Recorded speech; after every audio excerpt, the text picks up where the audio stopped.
เขาก็เดินทางทั่วโลกค่ะและพยายามที่จะเน้นการทำงานในตะวันออกกลางและแอฟริกาไปพูดที่ไหนก็มีค่าตัวแพงมากทีเดียวนะคะแต่ละครั้งมีรายงานว่าไม่น่าจะต่ำกว่า15 ล้านบาทและครั้งนี้ไทย PBS ก็มีโอกาสสัมภาษณ์พิเศษโทนี่แบร์ด้วยค่ะHello, I'm Natha from Thai PBS. ห้องสัมภาษณ์ด้วยบรรยากาศแบบถึงแม้จะรู้ว่ามีเวลาจำกัดนะคะแต่ว่าก็เต็มไปด้วยบรรยากาศสบายๆแต่ว่าก็ต้องเร่งทำเวลากันนะคะเพื่อที่จะสัมภาษณ์กันให้ได้ครบในทุกๆเรื่องที่น่าจะคุยกับอดีตผู้นำของนายกรัฐมนตรีอดีตผู้นำของอังกฤษที่มาในครั้งนี้ค่ะโดยเฉพาะเรื่องสำคัญนะคะที่ต้องสอบถามก็คือศักยภาพของประเทศไทยปัญหาที่กำลังเกิดขึ้นที่บ้านเขานะคะเรื่องของวิกฤตยูโรโซนหรือว่าเรื่องของการเมืองและการก่อการร้ายคำขู่ที่เกิดขึ้นในประเทศไทยในช่วงนี้ค่ะ Your Excellency, you left number 10 Downing Street for 5 years now since 2007. Is it life after number 10? Yeah, it's fascinating actually. I mean, I'm very, very busy. I'm probably working as hard as I've ever worked. But I do a range of different things. Obviously, I'm engaged in the Middle East peace process.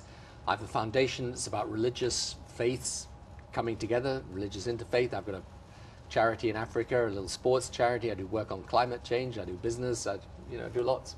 In fact, much busier. Well, it's different. It's just different. When you're Prime Minister, it's very stressful. You're constantly with things coming at you every day. It's less stressful, probably more enjoyable, but I work as hard as I've ever worked. I understand that you are one of the highest paid speaker in the world, so you must be much richer now than when you were Prime Minister. Well, certainly than when I was Prime Minister, but as I always say to people, I actually spend most of my time on unpaid work, in fact. So, but I'm better off than when I was Prime Minister.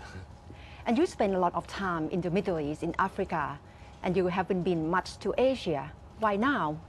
I've been a lot to China, and I haven't been to Thailand before, but I'm very, I think Thailand's a fascinating place with enormous opportunities.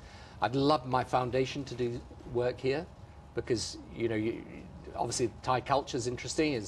You've got Christians and Muslims, but it's predominantly Buddhist, of course.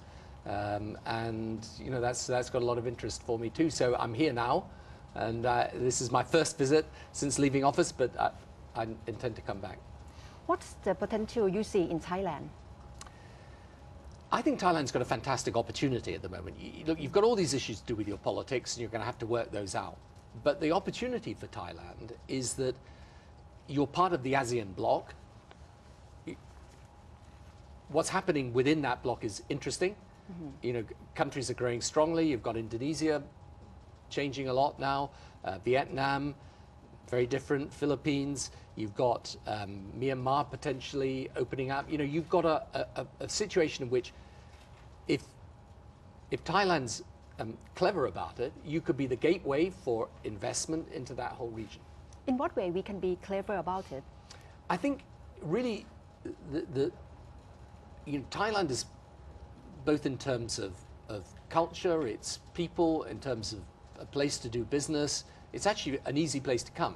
Now, very obviously, what people have been reading about Thailand, I mean, apart from the terrible tragedy of the flooding and so on, which you've come through, and you have come through it, but it's obviously been about your politics, and that issue is obviously going to be resolved. But my point to outside investors is, actually, there is no real difference in the politics of Thailand about people coming here.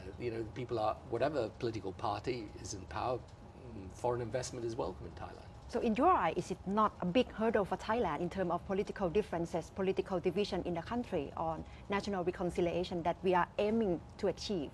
I think it's important that you do achieve it, because otherwise people can get the wrong impression from the outside. But I actually think those people who know about Thailand, people who have been here and investing for some years, they've carried on throughout all your political crises. They've carried on doing well. Yes.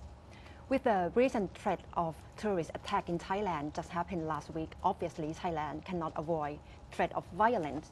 How can we survive in this global economy and global terrorism at the same time? Well, everyone faces this problem. And, I think people have got to be very careful about this because, all countries around the world have this potential for this terrorism based on a perversion of religion, based on a perversion of the proper faith of Islam. And we've just got to be very vigilant and determined about it. But,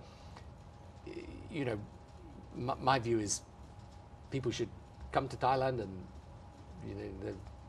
you're no more risk in Thailand than you are, in most of the places in the West. With the terrorism around the world and the level of violence is not less widespread than when you decided to join US troops to invade Iraq, do you regret that decision? I still think, the world is safer without Saddam Hussein in power, and I think the problems that we got into in Iraq and the problems we have in Afghanistan are the same problems we have all over the region now. It's the same problems you have in Pakistan, in Somalia, in Nigeria, where there's been now a lot of violence. And that is, I'm afraid, there are terrorist organizations that want to, by terrorism, destabilize countries. And I think our response has got to be to stand up against them and to fight back, and not to end up in a situation where we say, okay, well, because these terrorists are prepared to take this activity, we've got to concede to them. What should be the role of the world leader in making a decision between staying in or moving out of the conflicts or deciding to go into war?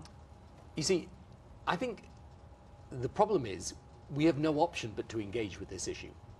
I mean, people forget this now. 9/11 happened from terrorism based in Afghanistan coming to the US. And everything that followed after that came from that essential terrorist act. The terrorists who continue today to try and do damage and cause deaths around the world, they're not going to leave us alone if we leave them alone. This is the fallacy, in my view, of some of the thinking is this belief that we are provoking this terrorism. They don't need us to provoke. Our existence provokes them, right? Because their view of their religion is basically that anybody, including their own people, who are different from them, should be targets of attack. So the majority of people who die in terrorist attacks from this Islamist extremism are fellow Muslims. So, my view is that if we think by shutting ourselves off from the world, these people will stop, we're making a big mistake. They're just going to carry on. And at some point, we're going to have to confront it and deal with it. With the recent threat of bombing in Bangkok, did you nearly cancel the trip to Bangkok? Absolutely not. You carry on. Yeah, of course. Because otherwise they win. And it shouldn't... And look, I mean, quite apart from anything else, I'm in the Middle East a lot where, frankly, there's a lot more risks of attack than here. But we've suffered from this in the UK.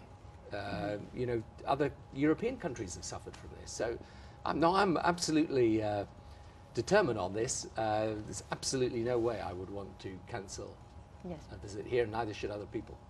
You mentioned in your book, A Journey, that the world needs the US and Europe to be together for the world to be stronger.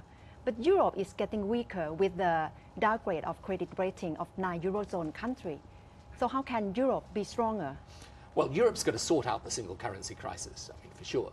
But what I mean is long term. The European project is basically right. But the rationale for Europe today is not about peace within Europe. The original purpose of creating the European Union was to stop the countries in Europe going back to war. Right?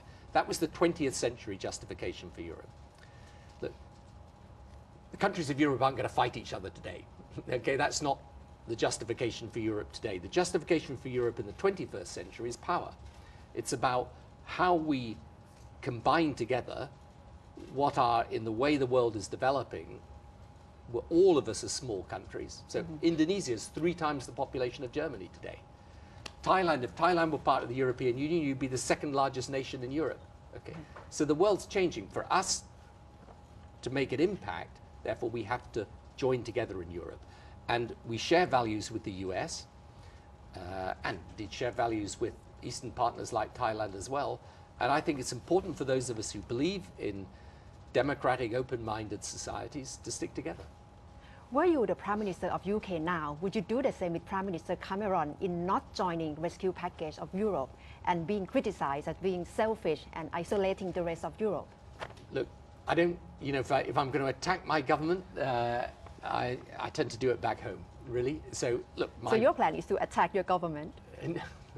No, I'm not saying that, but look, I'm pro-European. You know, I believe Britain's future is in Europe, but I'm not going to get into those recent decisions, or at least not here. Overall, with your experiences as the leader of the UK and with Europe in EU, what can you tell ASEAN in terms of integration? I think integration for ASEAN is right. I think, you know, it makes a lot of sense for you guys, particularly in an area where you've got India on the western side of you and China on the eastern side. I think the ASEAN bloc makes a lot of sense. My advice would be to do the economics and let the politics flow from that. One of the reasons why Europe's got into this problem with the single currency is it took a political decision before it had got the economics sorted out.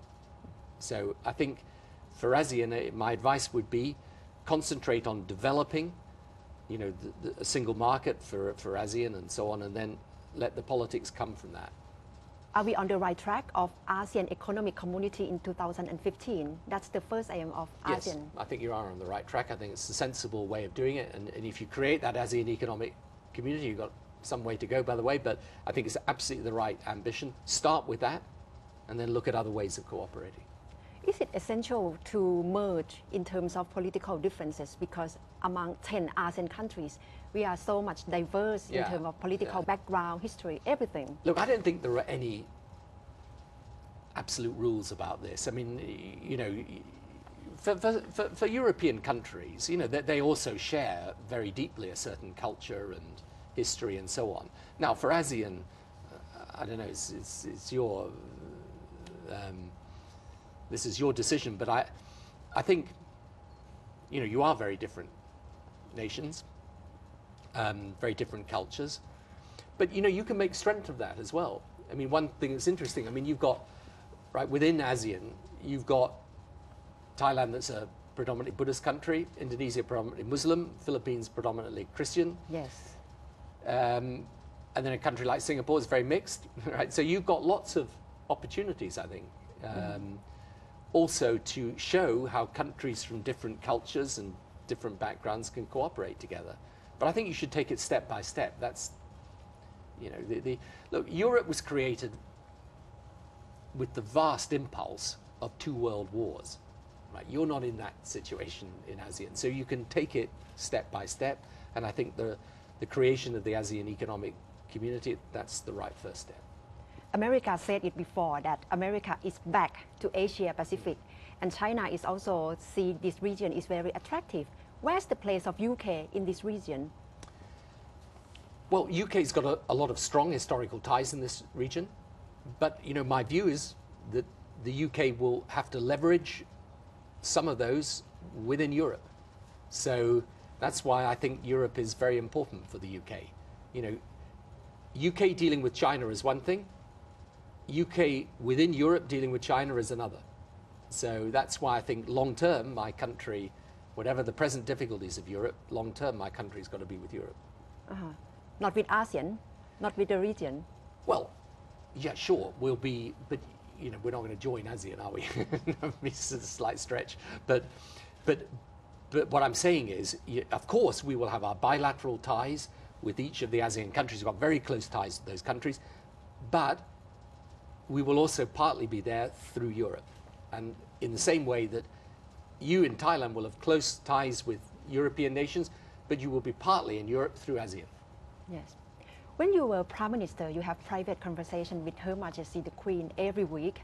Do you feel grateful to have that kind of conversation with someone with a great sense of history like Her Majesty? Yes, it was very useful, actually, because she did. I remember the very first thing she said to me when I had my first interview with her as Prime Minister was she said to me, you are my 10th Prime Minister, the first one was Winston Churchill, and that was before you were born. So I thought, well, I'm dealing with someone with a big historical knowledge here. No, they were very good conversations. After the death of Princess Diana, you came out and said that she is people's princess. How have you observed the role of the Queen has changed since then? I think the Queen has been very wise about how she's really brought the monarchy on a journey of modernization. Because, you know, the people are very attached to the monarchy in the UK. But it's because there's a very strong sense of duty that the Queen has towards the country. And I think she's very well brought the monarchy into the modern world whilst retaining its sense of tradition and its, you know, mystique, which is, you know, difficult to do, and she's done it. You came to visit some Thai students yesterday and you taught them English. What's the secret of learning English? Practice, I'm afraid. But you know, I find learning languages difficult, but it's a really sensible thing today. I mean, my advice to any or my own children today has been learn another language. Yes. You know, and because it just gives it opens up the world to you. You are turning 59 this year. It is Don't remind reported. me. It is reported that the BBC has started filming your obituary. Are you upset about it? No, I don't. Apparently, they just do this as a matter of course, but I don't. At least I hope they don't know something I don't. That I'm feeling fine. From what I see, you are going to live for a long, long time, Your Excellency. You're very kind. That is typical Thai politeness. Thank you. Thank you. Thank you, Your Sawadee ka. Excellency. สวัสดีค่ะ